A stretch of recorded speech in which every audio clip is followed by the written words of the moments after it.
Salam sejahtera Malaysia. Denyut nadi suara rakyat bergema di channel ini. Terima kasih kerana bersama-sama di channel ini untuk mendapatkan berita-berita terkini. Bagi anda yang baru, jangan lupa tekan butang subscribe, like dan share. Malaysia kita punya, kita jaga sama-sama.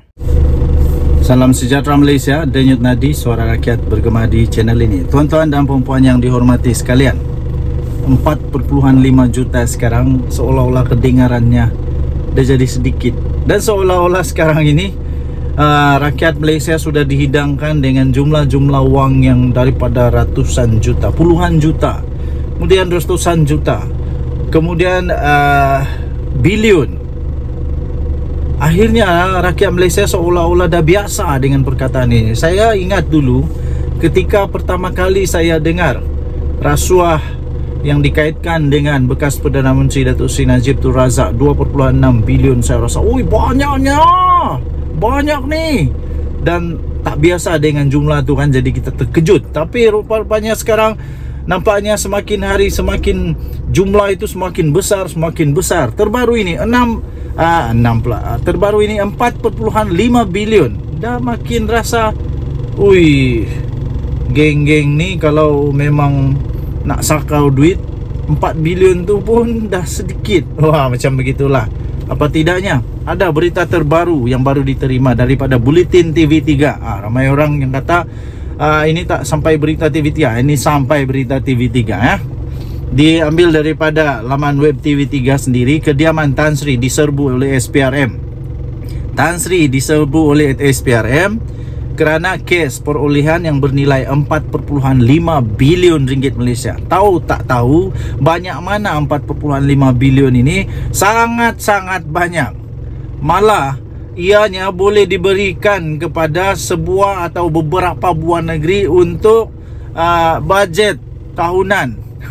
Jadi 4.5 bilion boleh bagi pada satu negeri untuk beberapa tahun pembangunan.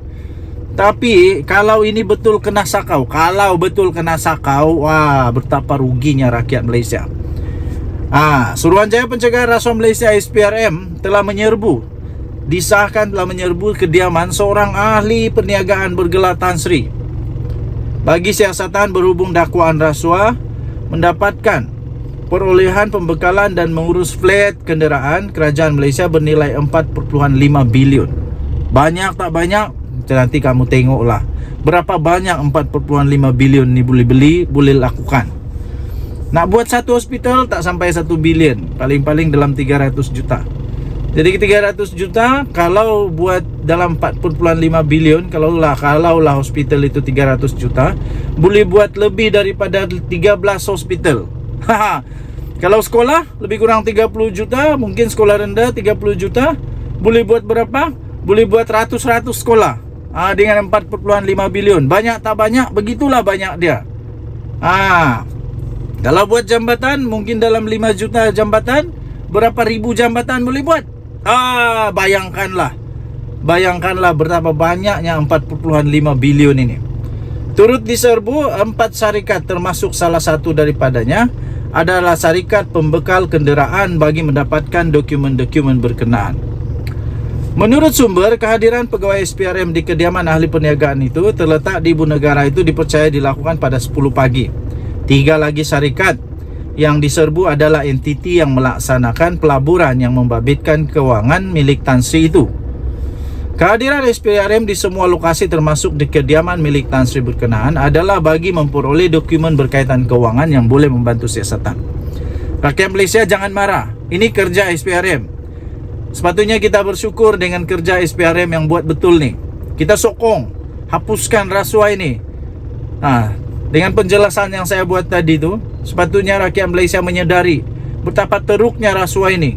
Kalau tidak, negara Malaysia dah berapa banyak hospital, dah berapa banyak jambatan di Sabah ni yang boleh dibuat.